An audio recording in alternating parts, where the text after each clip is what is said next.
Alpağım alındıp, oşan elde birike, aldağanday bolatıp, жаратканга жалынып. Кыргыздын көөдөнүндөгү арулуу канын түпкү тегинен бери келе жаткан нарык насили уюткулуу элдин руханий жан дүйнөсүнүн эркинин күчтүүлүгүнөн кабар берет. Азыркы замандын агымы менен коомчулук улуттук баалуулуктарды унутуп, күнүмдүк турмуштун түйшүгүндө алаксып калгандай дешет чогулгандар. Нарксыз эл эмеспиз. Ал миңдеген, жүздөгөн кылымдар бою, жылдар бою түзүлүп келген. Анын тажрыйбасы бар. Анын өзөгү бар, мазмуну бар. Болгону ошону колго алыш керек дагы. Анан коомчулукка бу бийликтин өзүнүн озуйпасы да ошондой.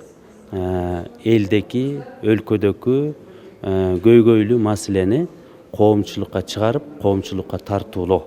Жарлыкты ишке ашыруунун алкагында улуттук программа иштелип чыгат. Анда элдин каада салтын, улуттук өнөр менен маданиятты өнүктүрүү, ата-баба карманган ишенимден адашпоо, баалуулуктарды жайылтуу менен келечек муунду тарбиялоо маселелери камтылмакчы. Тарыхта улуу дөөлөттөргө айланбадык белек. Ошол маселелер, ошол биздин улуттук баалуулуктарыбыз каяка кетти деген маселеде мына ошол наркты алып жүрүүчүлөр, нарктуу аксакалдар, нарктуу жаштар, нарктуу кыз келиндер мына ошолордун оюн угуп, ошону бүгүнкү күндө программага киргизүүдө. Ар бир улуттук нарк адамзаттын жан дүйнө казынасынын кайталангыс табылгасы. Нарк улуттук этникалык маданияттардын көп түрдүү биримдигинен түзүлөт. Муну эске алуу менен элге жаңы көз караштарды, ойлорду сунуштап, тажрыйба жүргүзө берүү менен мезгил сынынан өтүп, элдин көкүрөгүнө уйган улуттук нарктуулукту кайра калыбына келтирүү зарылчылыгы айтылат. Нарк, салт, адат эч кандай мыйзамдын ичине сыйбайт.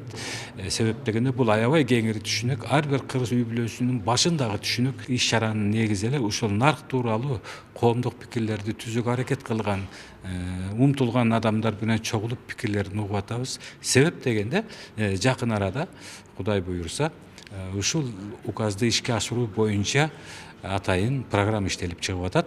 Жаңы технологиялардын айдыгы менен ааламдашуунун чейлерине кирип, өзөгүбүздүн жаңы тамырыбызды жоготуп албаш үчүн адилеттүүлүккө жана акыйкаттуулукка негизделген нарктуу коомду куруу үчүн токтом кылынат. Аны ишке ашырууга билим берүү жана илим, маданият чөйрөсүнүн өкүлдөрү, бардык кызыктар тараптар тартылган. Элиза Нурматова, Чыңгыз Жумагулов, Фалато 24.